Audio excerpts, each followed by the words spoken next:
बिस्मिल्लाहिर्रहमानिर्रहीम। अस्सलाम वालेकुम डियर स्टूडेंट्स, मैं हैदर फैज़ान और आप देख रहे हैं हमारा YouTube channel smart studies academy. उम्मीद करता हूँ आप सब खैरियत से होंगे। स्टूडेंट्स, आप जानते हैं हमारी discussion national book foundation class second year mathematics पर जारी है और हम unit number 9 solution of trigonometric equations को सॉल्व कर रहे हैं और उस लेक्चर सीरीज का हमारा थर्ड लेक्चर है जिसमें हम एक्सरसाइज 9.3 को कंप्लीट सॉल्व करेंगे। विदाउट वेस्टिंग टाइम चलते हैं अपने क्वेश्चन पे। हमारा क्वेश्चन 1 है बच्चों, a surveyor is standing 50 meters away from the building and the measure of the angle of elevation from the top of the building is 35 degree. What is the height of the building? Use the inverse tangent function to find the height. इस तरह के questions आपने class 10 में भी किए थे, class first year में भी किए थे। बेसिकली ये एप्लीकेशंस ऑफ ट्रिग्नोमेट्रिक फंक्शंस हैं।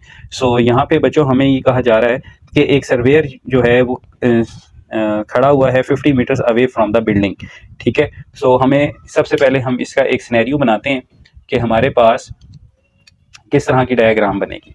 ये देखें, ये हमारे पास बेस है, ठीक है, जिसे आप फ्लोर कह सकते हैं, और ये हमारे पास बच्चों बिल्डिंग की हाइट है। ठीक है, this is the height of building. और सर्वेयर का और बिल्डिंग की टॉप का जो एंगल ऑफ एलिवेशन है वो इस लाइन के ज्वाइन करने से बनता है। ठीक है, एंगल ऑफ एलिवेशन वो होता है जब आपकी आंख ऊपर से नीचे की जानिब देख रही है,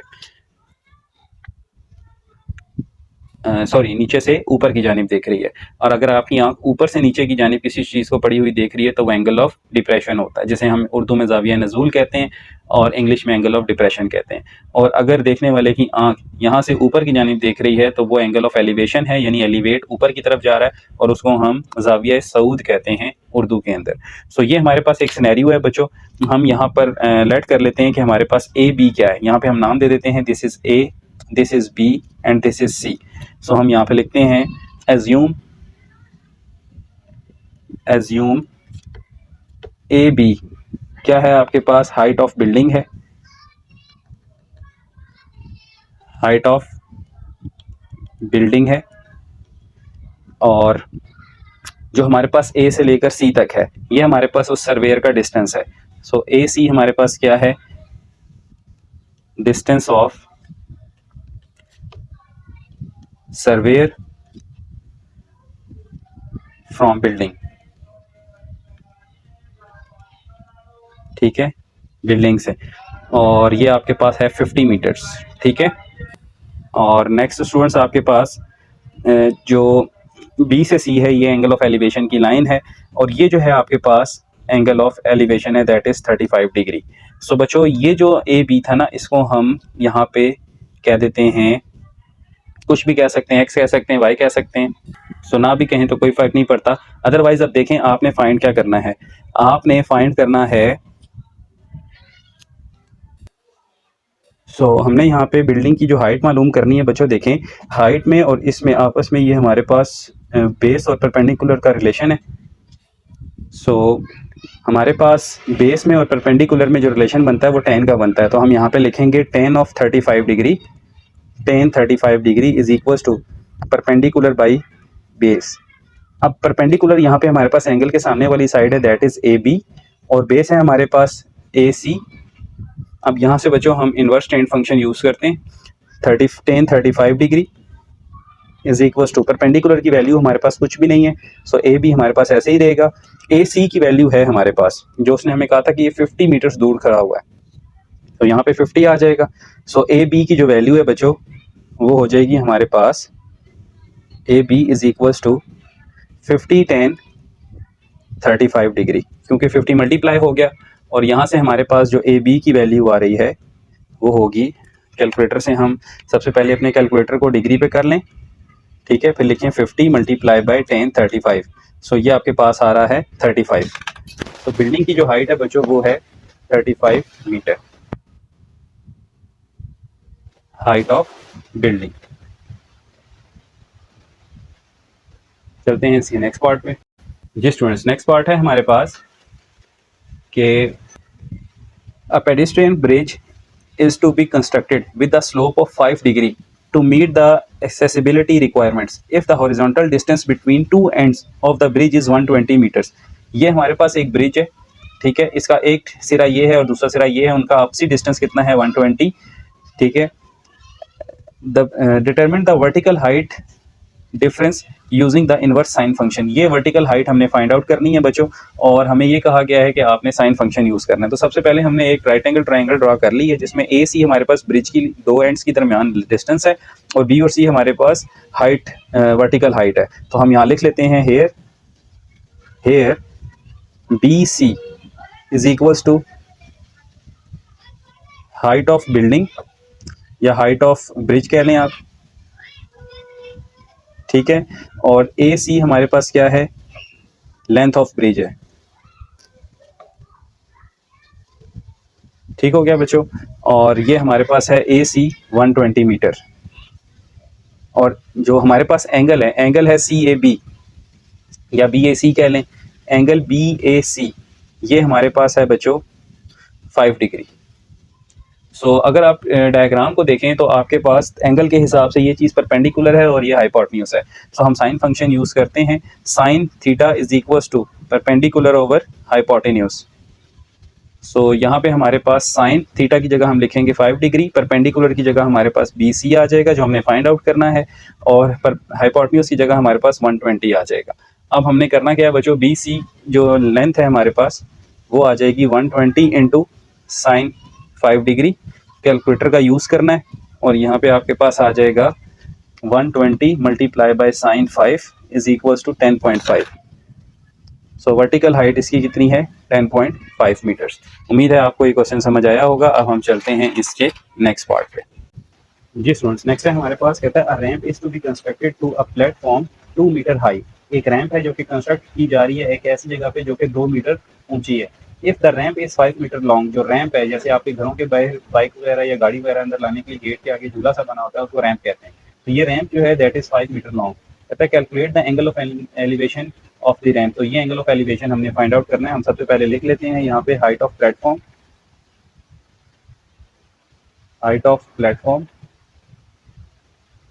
is equals to BC which is equals to 2 metre.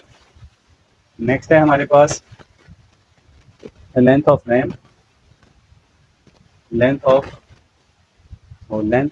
Ramp ये है हमारे पास AC विच इज 5 मीटर, और थीटा जो है वो हमारे पास एंगल ऑफ एलिवेशन है,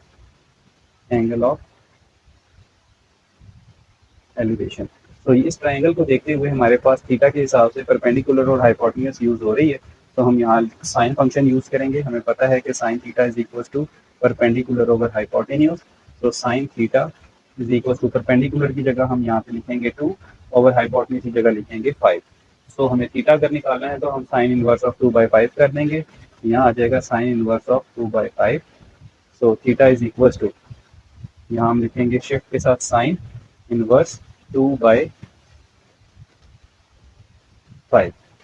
तो ये हमारे पास आ जाएगा 23.5 डिग्री, 23.57 डिग्री। और अगर आप इसे मिनट सेकंड सिस्टम में निकालना चाहें तो यूँ निकाल सकते हैं। ये बटन प्रेस करेंगे तो ये आ जाएगा 23 डिग्री 34 मिनट्स, और theta is equal to 23 degree 34 minutes. चलते हैं नेक्स्ट पार्ट पे। नेक्स्ट है हमारे पास, कहता है conveyor belt in a factory is inclined at the angle of 18 degree. ये कन्वेयर बेल्ट है जिसका एंगल 18 डिग्री है। If the conveyor belt need to move good at a height of 6 metre, ये इसकी हाइट है 6 मीटर।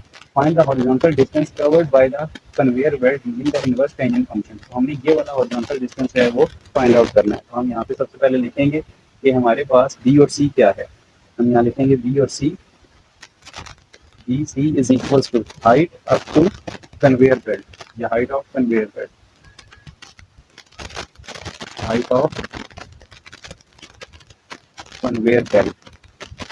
ठीक है। इसके बाद बच्चों हमारे पास जो ए और बी है ये हमारे पास है हॉरिजॉन्टल लेंथ,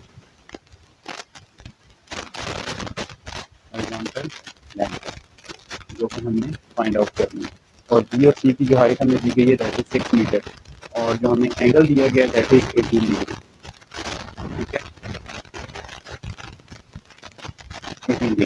अब बच्चों हमारे पास परपेंडिकुलर और बेस ये दो चीज़ें हमने फाइंड आउट करनी है। तो हम टेन लगाएंगे, हम लिखेंगे tan theta is equal to perpendicular by base. तो यहाँ आ जाएगा tan theta is equal to, perpendicular की जगह हम क्या लिखेंगे बच्चों 6 और बेस की जगह हमारे पास ए बी आ जाएगा। सो 6 यहाँ पे हमारे पास आ जाएगा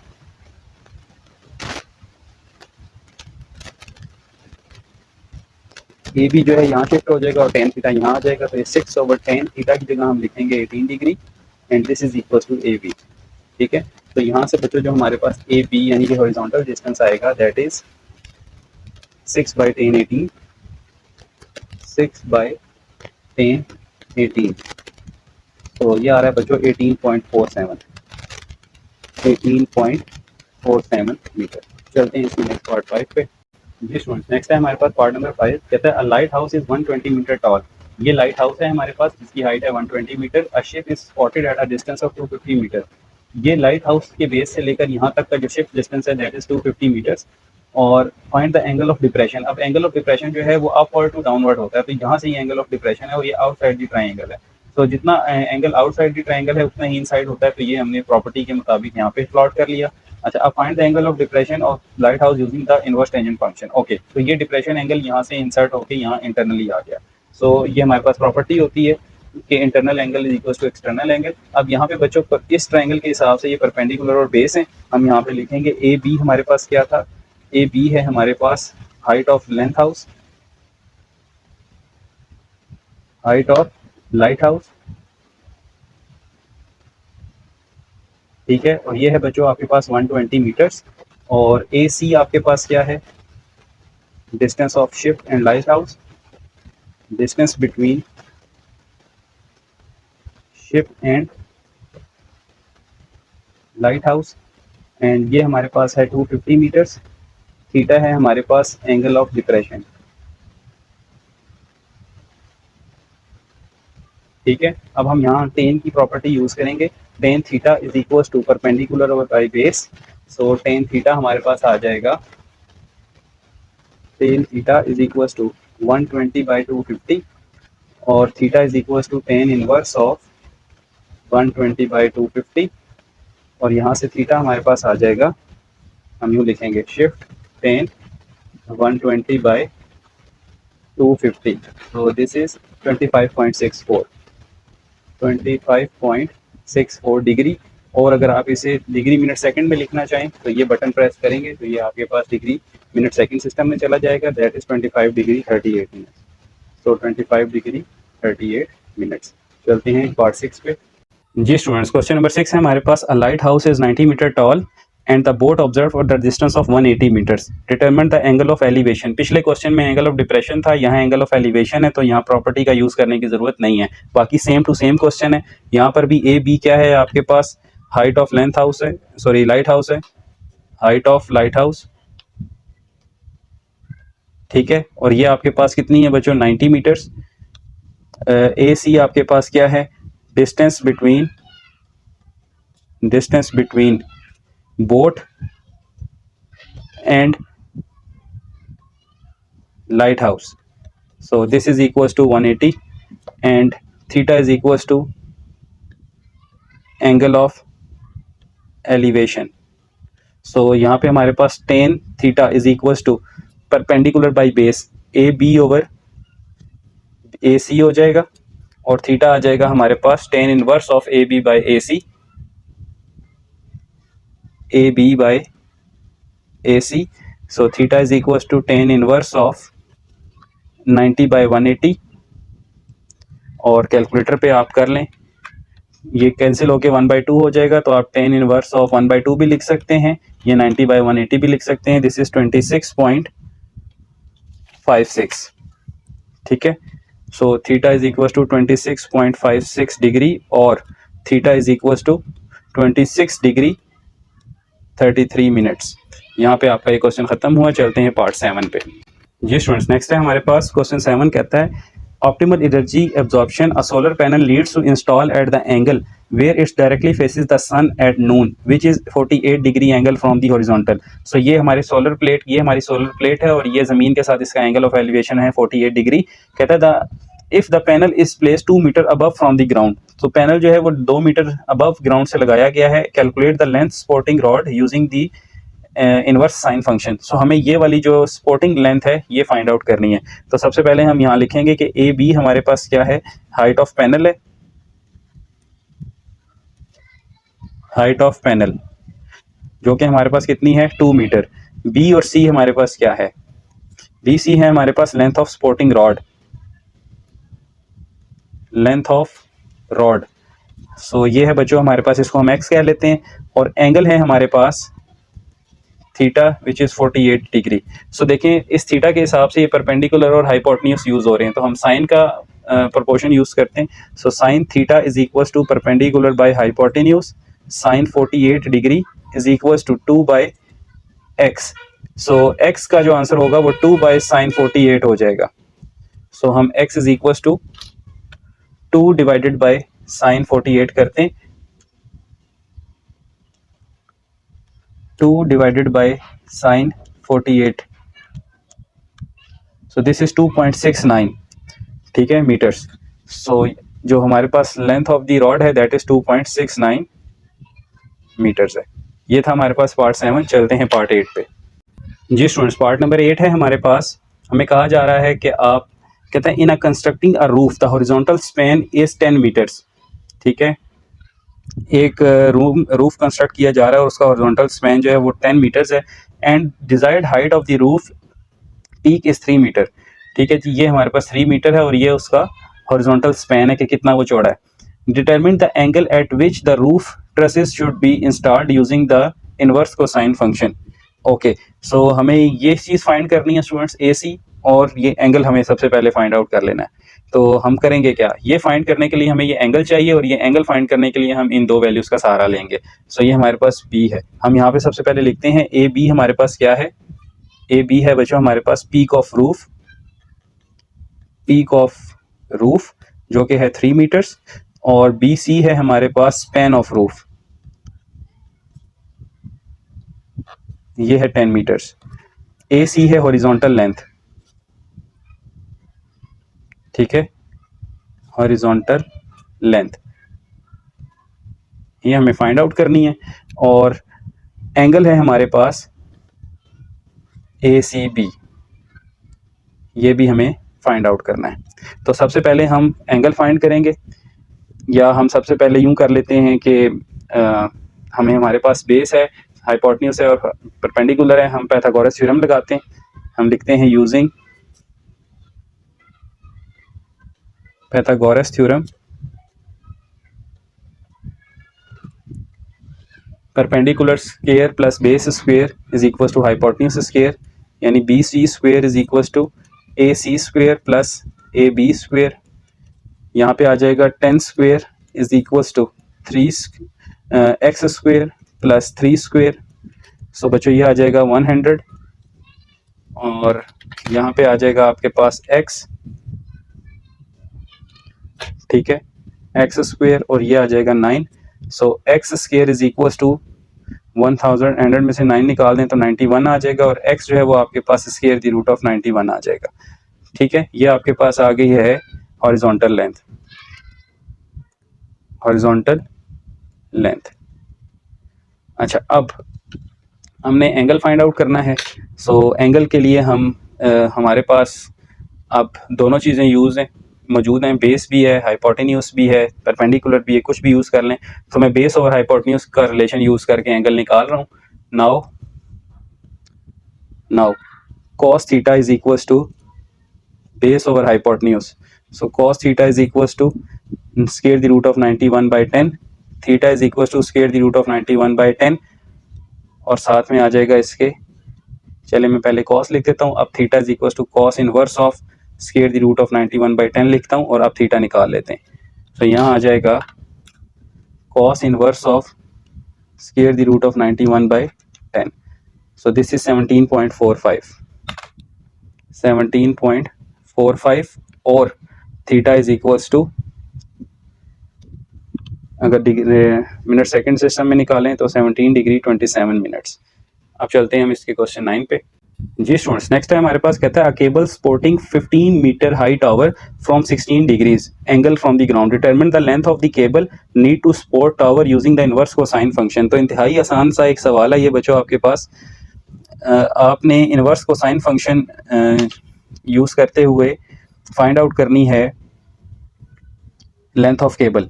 सो हमारे पास जो बी और सी है, ठीक है बच्चों, बी और सी, ये है हमारे पास length of cable.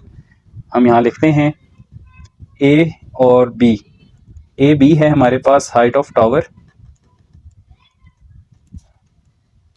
Height of tower, और ये है हमारे पास 15 मीटर। अच्छा, बी सी है हमारे पास लेंथ ऑफ केबल, और इसको हम एक्स कह देते हैं, ये हमने फाइंड आउट करनी है। और ए सी है हमारे पास लेंथ ऑफ बेस, ठीक है बच्चों, और हमने फाइंड आउट करना है लेंथ ऑफ केबल, और एंगल है हमारे पास 60 डिग्री। सो स्टूडेंट्स को साइन फंक्शन के लिए हमारे पास बेस का होना ज़रूरी है, ठीक है। हमारे पास बेस नहीं है, तो हम सबसे पहले बेस निकाल लेते हैं। बेस हम निकालेंगे टेन फंक्शन की मदद से। तो हम यहाँ लिखेंगे tan of 60 degree is equals to 15 over A C, ठीक है, परपेंडिकुलर ओवर बेस करके। तो यहाँ से ए सी जो है हमारे पास वो आ जाएगा 15 10 60। So A C is equals to 15 multiply by 10 60। So ये आ जाएगा बच्चों हमारे पास 25.98, ठीक है। सॉरी, बल्कि ये 15 नहीं, ये हो जाएगा 15 डिवाइडेड बाई 1060, ठीक है। सो हम यहाँ लिखेंगे 15 by 1060। So this is 15 divided by 1060, this is 5√3 और 8.66, या इसको आप 5√3 भी लिख सकते हैं। सो ए सी आपके पास निकल आई बच्चों, यहाँ पे हम इसकी वैल्यू लिख देते हैं 5√3। अब आपके पास बेस है, अब आप हाइपोटेन्यूज निकाल सकते हैं। Now cos 60 is equals to base over hypotenuse. So cos of 60 is equals to base की जगह आप क्या लिखेंगे बच्चों, 5√3, और हाइपोटेन्यूज की जगह x लिखेंगे, जो आपने length of wire find out करनी है। सो ये आपके पास आ जाएगी x is equals to 5√3 by cos 60, और x आ जाएगा आपके पास, आप यहाँ लिखेंगे 5 square the root of 3, 5 square the root of 3 by cos 60। So ये आपके पास आ रहा है बच्चों, या चलें हम दोबारा लिखते हैं 5√3 divided by cos 60। So this is 10√3, ठीक है, 10√3 या 17.32। सो इसे आप लिखेंगे 10√3 मीटर्स और 17.32 मीटर्स। ये है आपके पास 9th पार्ट। चलते हैं 10th पे। जी स्टूडेंट्स, पार्ट नंबर 10 है हमारे पास। कहता है अ suspension cable sports a bridge deck and forms a 45 degree angles with the ground. ये 45 डिग्री का एंगल है और ये केबल है, ठीक है बच्चों। कहता है if deck is 30 meter above the ground determine the length of the cable. ये केबल की लेंथ आपने फाइंड आउट करनी है using the cosine function. So यहाँ पे फिर से हमें कोसाइन फंक्शन कह दिया गया है बच्चों। सो अब देखें ये 45 डिग्री का एंगल है, ठीक है। सबसे पहले हम बेस फाइंड आउट करते हैं। हम यहाँ लिखते हैं ए सी हमारे पास क्या है, ए सी है बच्चों हमारे पास बेस, ठीक है।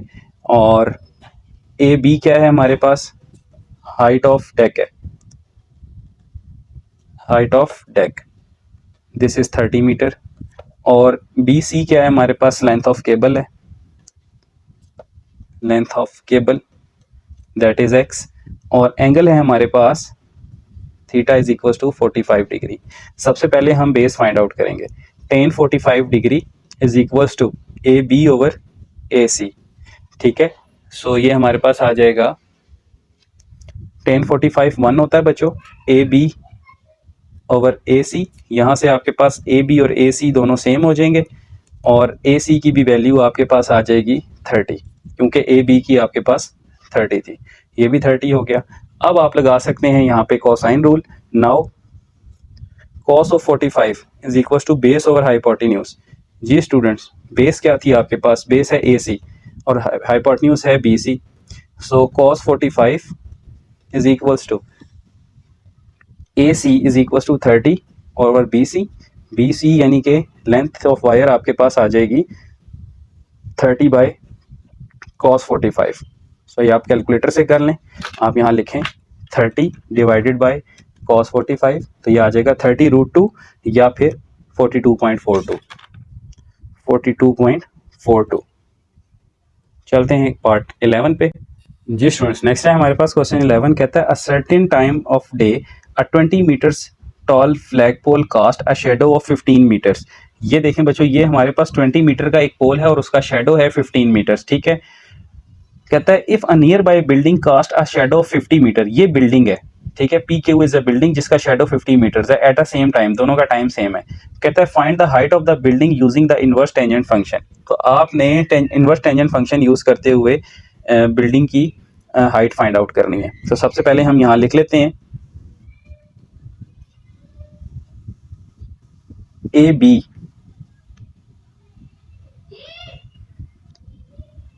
इज इक्वल्स टू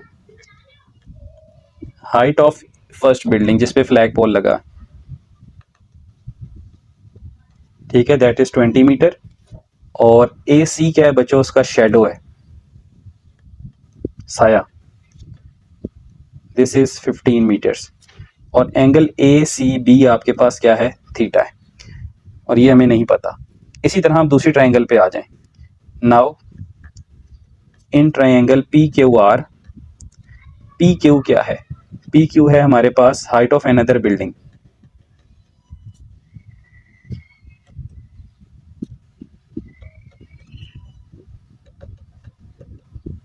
और ये है बच्चों 50 मीटर्स, सॉरी ये हमें नहीं पता, ठीक है। और उसका जो शेडो है that is P R, shadow, और ये है 50 मीटर्स। और ये हमें पता है कि इनका जो एंगल है बच्चों वो जो भी होगा वो सेम ही होगा, ठीक है, एट अ सेम टाइम, क्योंकि हमें यहाँ पे बता दिया गया है सेम टाइम है। तो हम यहाँ लिखेंगे angle P R Q is equals to angle A C B. ये बात कन्फर्म है, ठीक है, कि ये दोनों इक्वल हैं। तो सबसे पहले हम पहली बिल्डिंग को यूज़ करते हैं और यहाँ से थीटा फाइंड आउट कर लेते हैं, और वो थीटा फिर यहाँ यूज़ करके पी क्यू फाइंड आउट कर लेंगे। सो हम यहाँ लिखेंगे from figure 1, from figure 1 tan theta, tan of theta is equals to AB over AC. So theta is equals to tan inverse of AB की जगह 20, AC की जगह 15. So theta हमारे पास आ जाएगा tan inverse of 20 by 15. So this is 53.13 degree. अब क्योंकि पी क्यू आर के लिए भी यही थीटा था, तो यही थीटा यहाँ पे भी यूज होगा 53.13। अब हम फिर 10 लगा के पी क्यू फाइंड आउट कर सकते हैं। Now from figure 2, now from figure 2 tan of theta is equals to pq by pr, and theta is equals to tan inverse of pq by pr। बल्कि ये करने की तो ज़रूरत नहीं थी, सॉरी, ये स्टेप आप निकाल दें, आपने इसी को आगे लेकर चलना है। थीटा की जगह आप लिखेंगे 53.13, पी क्यू की जगह पी क्यू रहने दें और पी आर की जगह 50 लिख लें। सो पी क्यू आपके पास आ जाएगा 50 multiply by 50 multiply by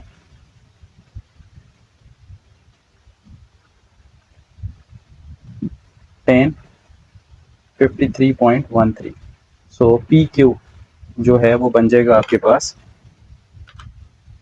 50 multiply by 10, 53.13। So this is 66.67, 66.67 meter. So building की जो हाइट है वो 66.67 मीटर है। चलते हैं पार्ट 12 पे। जी स्टूडेंट्स, क्वेश्चन नंबर 12 अब हम सॉल्व करेंगे। क्वेश्चन नंबर 12 टेक्निकल एरर की वजह से ये प्रिंट नहीं हो पाया, सो यहाँ पे हम इसकी स्टेटमेंट यहाँ से देख लेते हैं। क्वेश्चन नंबर 12 और 13 दोनों ही इंपॉर्टेंट हैं और एक ही तरह के क्वेश्चन है, आपने ध्यान से देखने हैं। क्वेश्चन 12 में कह रहा है an architect is designing a roof at 20 degree pitch to allow the snow to slide off easily. Okay, if the width of the building is 12 meter, calculate the rise of the roof using the inverse sine function. आप एक architect है और वो एक ऐसा घर design करना चाह रहा है, ऐसी रूफ डिज़ाइन करना चाह रहा है कि जिस पे अगर बर्फ़बारी हो तो वो आसानी से स्लाइड कर जाए।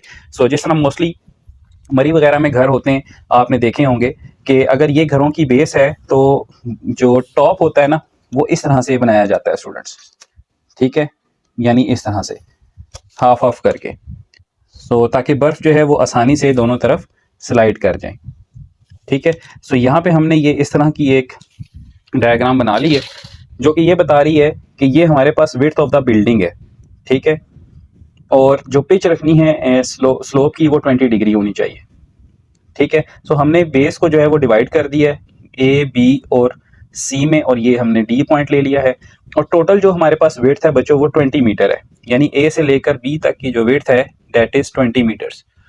सो फिर ए डी कितना हो जाएगा, ये 10 मीटर हो जाएगा, सॉरी 12 मीटर है, ये 20 नेक्स्ट पार्ट की थी इसलिए हमसे यहाँ पे 20 लिखा गया, दिस इज 12 मीटर।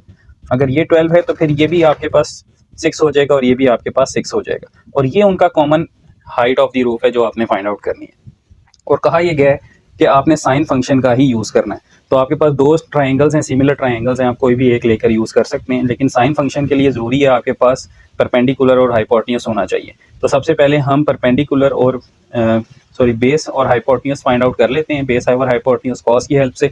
यहाँ हम सारा डाटा लिख लेंगे कि ए डी हमारे पास क्या है, A D is actually A B divided by 2 which is 6 meter, and A C is equals to hypotenuse, ठीक है, x is equals to C D which is roof height, ठीक है, एंड ए डी ऑलरेडी हम लिख चुके हैं। अब बच्चों हम सबसे पहले कॉस निकालते हैं, यहाँ पे कॉस 20 बेस ओवर हाइपोटेन्यूस, यानी कि A D over A C. So cos 20 is equals to A D की जगह हमारे पास 6 है, और ए सी ए सी नहीं, हाँ ए सी हमारे पास ए सी ही रहेगा। तो ए सी की जो वैल्यू है बच्चों वो यहाँ से आ जाएगी हमारे पास कॉस 20 ओवर ए सी की वैल्यू है 6 बाई कॉस 20। सो ए सी हमारे पास आ जाएगा, यहाँ हम कर लेते हैं 6 divided by cos 20, so this is 6.38, ठीक है बच्चों, दिस इज बेसिकली हाइपोटेन्यूस। अब आपने साइन फंक्शन लगा के साइन एक्स की वैल्यू निकालते हैं, तो sine of 20 degree is equals to perpendicular over hypotenuse, perpendicular is X and hypotenuse is A C. So x is equals to AC into sin 20, which is equals to 6.38 into sin of 20 degree. so ये आपके पास आ जाएगा बच्चों x is equals to multiply by कर दें इसे sin 20 के साथ, तो दिस इज 2.18। ये था आपके पास पार्ट 12। चलते हैं 13 पे। जी स्टूडेंट्स, पार्ट नंबर 13 है हमारे पास। कहता है a roof of a warehouse needs to be design 30 degree incline. अब यहाँ पे 30 डिग्री इंक्लाइन होना चाहिए, और जो बिल्डिंग की टोटल विड्थ है वो 20 मीटर है, तो 10 यहाँ हो जाएगी, 10 यहाँ हो जाएगी, क्योंकि हमने पार्टीशन कर दी है। कहता है determine the rise of the roof, यहाँ पे भी राइज ऑफ द रूफ हमने फाइंड करना है using the inverse sine function. ये कॉपी है आपके पास ये क्वेश्चन नंबर 12 की। सो यहाँ पे हमारे पास सबसे पहले हम बेस फंक्शन फाइंड आउट करेंगे। हम यहाँ लिख देंगे कि A D is actually equals to A C over 2 which is 20/2 यानी कि 10। एक्स हमारे पास क्या है, रूफ हाइट है, और ए बी हमारे पास बेसिकली हाइपोटेन्यूस का किरदार अदा कर रहा है, और ए डी हमारे पास बेस है, और बी डी हमारे पास जो है वो रूफ हाइट थी, यहाँ बी डी लिख देते हैं। अच्छा, अब बच्चों सबसे पहले हम कॉस लगाते हैं। Cos 30 is equals to base over hypotenuse यानी कि A D over A B. So cos 30 is equals to A D 10 है और ए बी फाइंड करना है हमने। ए डी की जगह आ जाएगा 10 और ए बी की जगह ए बी। सो फिर ए बी किसके इक्वल हो जाएगा, ए बी इक्वल हो जाएगा 10 बाई कॉस 30। तो यहाँ से आप निकाल लें, आप लिखें 10 डिवाइडेड बाई कॉस 30। सो ये आपके पास आ जाएगा 11.54। इसी तरह अब ए बी जब निकल आया बच्चों तो फिर आप साइन लगा सकते हैं। Sine 30 is equals to B D over A B. तो यहाँ आ जाएगा sine 30 is equals to B D की जगह आप लिखेंगे x और ए बी की जगह आप लिखेंगे 11.54 सो x जो है वो आपके पास आ जाएगा 11.54 इंटू साइन 30। सो जब ये आप कैलकुलेटर से करेंगे तो दिस विल बी 5.77। ये आपके पास इसका आंसर है। चलते हैं इसके लास्ट पार्ट पे। जी स्टूडेंट्स, पार्ट नंबर 14 है, कहता है robotic arm is in assembly line needs to reach the point 4 meters away and 3 meter above the base. ये बेस है बच्चों, ये 3 मीटर अबव है और ये 4 मीटर अवे है। Find the angle that the arm should be position using the inverse tangent function. तो आपने ये एंगल फाइंड आउट करना है, आसान सा क्वेश्चन है। सो यहाँ पे आप लिखेंगे ए सी आपके पास क्या है, arm away that is 4 meter, और ए बी आपके पास क्या है, arm above, this is 3 meters, so theta is equals to angle perpendicular by base, theta is equals to tan inverse of perpendicular की जगह 3 और base की जगह 4, so theta is equals to shift के साथ आप tan लिखेंगे, inverse of 3 by 4, so this will be 36.86।